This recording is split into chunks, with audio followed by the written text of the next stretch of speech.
ನಮಸ್ಕಾರ. ನಮಸ್ಕಾರ. ನಾನು ನಾಗರಾಜ್ ಸಿದ್ದರ್ ಶೆಟ್ ಅಂತ ಕುಮಟಾದಿಂದ ಮಾತಾಡ್ತಿರೋದು, ಉತ್ತರ ಕನ್ನಡ ಜಿಲ್ಲೆ ಕುಮಟಾ ತಾಲೂಕಿನಿಂದ. ವಿಷಯ ಏನಂದರೆ, ಈಗಾಗಲೇ ನಾವು ಕೆಲವೊಂದು ಗ್ರಂಥ ಬರೆಯೋರು ಏನು ಬರೆದಿದ್ದಾರೆ ಅಂತ ಹೇಳಿದ್ರೆ, ತಂದೆಯವರು ದೊಡ್ಡವರು, ತಾಯಿಯವರು ದೊಡ್ಡವರು, ಪೂಜೆ ಮಾಡಿ ಅವರಿಗೆ ಅಂತ ಬರೆದಿರ್ತಾರೆ.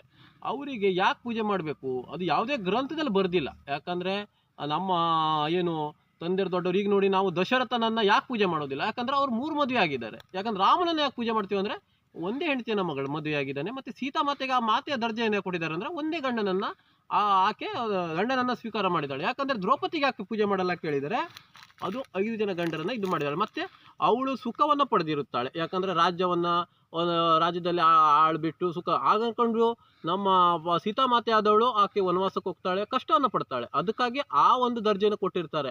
ಯಾಕಂದರೆ ಎಲ್ಲೆಲ್ಲ ಕಳ್ಳಿನ ಒಂದು ಹೆಗ್ಗಣ ಏನು ನಮ್ಮದು ಹೆಗ್ಗಣಕ್ಕೆ ಅವರು ಮುದ್ದು ಏನೋ ಒಂದು ಗಾದೆ ಹೇಳ್ತಾರಲ್ಲ, ಅವ್ರ ಮಕ್ಕಳು ಅವರಿಗೆ ಮುದ್ದು ಅನ್ನುವಂಥದ್ದು. ಯಾಕಂದರೆ ಈಗಾಗಲೇ ಯಾವುದೇ ಒಂದು ಗ್ರಂಥದಲ್ಲಾಗಲಿ ತಂದೆಯವರು ದೊಡ್ಡವರು ತಾಯಿಯವರು ದೊಡ್ಡವರು ಅಂತಲ್ಲ, ಅವರ ಒಂದು ಕರ್ಮದ ಆಧಾರಿತದ ಮೇಲೆ ಅವರಿಗೊಂದು ಆ ಸ್ಥಾನಮಾನ ಸಿಗ್ತದೆ.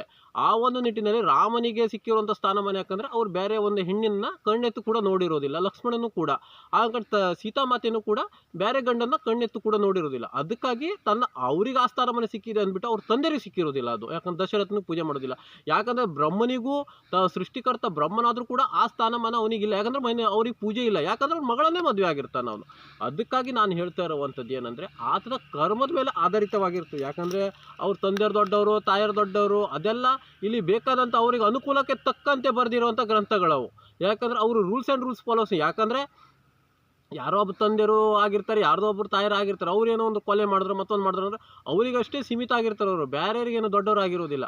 ಯಾಕಂದರೆ ಪ್ರಪಂಚಕ್ಕೆ ದೊಡ್ಡವರಲ್ಲ. ಪ್ರಪಂಚಕ್ಕೆ ರೂಲ್ಸೇ ದೊಡ್ಡಾಗಿರ್ತದೆ. ನಿಯಮಗಳು ರೂಲ್ಸ್ ಆ್ಯಂಡ್ ನಿಯಮಗಳು ಈಗಿನಿಂದಲ್ಲ, ಮಹಾಭಾರತಕ್ಕೆ ದ್ವಾಪರಯುಗ ಎಲ್ಲ ಯುಗದ ಕಾಲದಿಂದ ಅದು ರೂಲ್ಸ್ ಆ್ಯಂಡ್ ರೆಗ್ಯುಲೇಷನ್ನೇ ನಿರಂತರವಾಗಿ ನಡ್ಕೊಂಡು ಬರ್ತಾ ಇದೆ. ಇಲ್ಲಿಯವರು ಏನು ಅವ್ರಿಗೆ ಅನುಕೂಲಕ್ಕೆ ತಕ್ಕಂತೆ ಒಂದು ಇದನ್ನು ಬರೆದಿಟ್ಟಿದ್ದಾರೆ.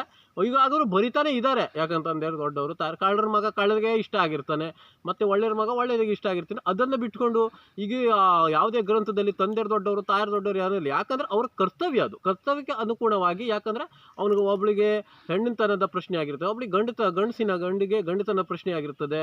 ನಂತರ ಒಂದು ಮಕ್ಕಳನ್ನು ಹುಟ್ಟಿಸ್ಬೇಕಾದ್ರೆ, ಮತ್ತು ನಂತರ ದಿನಗಳಲ್ಲಿ ಒಬ್ಬಳಿಗೆ ನಮ್ಮದು ವಂಶೋದ್ಧಾರಕ ಬೇಕಾಗೋ ಅನ್ನೋದು ಒಂದು ಉದ್ದೇಶ ಇರ್ತದೆ. ಮತ್ತೊಬ್ಬಳಿಗೆ ನಮಗೆ ಕಷ್ಟ ಕಾಲಕ್ಕೆ ಬರ್ಬೋದು. ಆ ಉದ್ದೇಶಕ್ಕೋಸ್ಕರ ಮಕ್ಕಳನ್ನು ಇದು ಮಾಡ್ತಾರೆ ಬಿಟ್ಟರೆ, ಹೇರ್ತಾರೆ ಬಿಟ್ಟರೆ, ಬಾಕಿ ಏನಂದ್ರೆ ಅವ್ರ ಮಕ್ಕಳು ಹೇರ್ಬಿಟ್ಟು ಕೆಲವೊಂದು ಜನ ಹೇಳ್ತಾರೆ, ನನ್ನ ಹೊಟ್ಟೆಲಿ ಒಳ್ಳೆಯ ಹುಡುಗನ ಇದ್ದಿದ್ದರೆ ನನ್ನ ಹೊಟ್ಟೆಲಿ ಹುಟ್ಟಬಾರ್ದಾಗಿತ್ತ ಈತ ಅನ್ನುವಂಥದ್ದು. ಮತ್ತೊಂದು ಕೆಟ್ಟು ಹುಟ್ಟಿದರೆ ಯಾರೋ ಮಕ್ಕಳಿಗೆ ಒಳ್ಳೇದು ಮಾಡಿದ್ರೆ ನನ್ನ ಹೊಟ್ಟೆಲಿ ಹುಟ್ಟಬಾರ್ದಾಗಿತ್ತ ಕೇಳ್ತಾರೆ. ಕೆಟ್ಟದ್ದು ಮಾಡಿದ್ರೆ ಅವ್ರ ಮಕ್ಕಳನ್ನೇ ಎಂಥಕಾರ ಹುಟ್ಟಿದ್ನಪ್ಪ, ಹೀಗೆಲ್ಲ ಪ್ರಶ್ನೆಗಳು ಬರ್ತವೆ. ಆ ಒಂದು ನಿಟ್ಟಿನಲ್ಲಿ ನಮ್ಮದು ತಂದೆಯರು ಕೂಡ ಕೆಟ್ಟ ಕೆಲಸ ಮಾಡಿದ್ದಾರೆ, ಇವ್ರು ಯಾಕಂತ ಇಂಥ ತಂದೆಯರು ನಮ್ಮ ಜನ್ಮ ಕೊಟ್ಟನಪ್ಪ ಹಿಂಗೆ ಅನಿಸ್ತದೆ ಜನರಿಗೆ. ಅದು ಅದಕ್ಕಾಗಿ ಕೆಲವೊಂದು ಇದರಲ್ಲಿ ಏನಾಗ್ತದೆ ಅಂದರೆ, ಯಾವುದೇ ಒಂದು ಗ್ರಂಥದಲ್ಲಿ ತಂದೆಯರು ದೊಡ್ಡವರು ತಾಯಿಯರು ದೊಡ್ಡವರು ಇಲ್ಲ, ಅಲ್ಲಿ ರೂಲ್ಸ್ ಆ್ಯಂಡ್ ರೆಗ್ಯುಲೇಷನ್ ನಿಯಮಗಳೇ ಮೇನ್ ಮುಖ್ಯವಾಗಿ. ಶ್ರೀಕೃಷ್ಣನಾದರೂ ಭಗವದ್ಗೀತೆಯಲ್ಲಿ ಹೇಳಿರೋದೇ ಅದನ್ನು ಮೊದಲಿನೂ ರೂಲ್ಸ್ ಫಾಲೋ ಮಾಡಿ ಇದು ಏನಾಗ್ತಾ ಇದೆ ಅಂದರೆ, ಅವ್ರ ತಂದೆಯರು ದೊಡ್ಡವರು ತಾಯಿಯರು ದೊಡ್ಡವರು ಅದಕ್ಕೆ ಅವರಿಗೆ ನಿಯಮಕ್ಕೆ ತಕ್ಕಂತೆ ಅವ್ರಿಗೆ ಅನುಕೂಲ ತಕ್ಕಂತೆ ಅವ್ರು ಬರ್ಕೊಂಡಿರ್ತಾರೆ.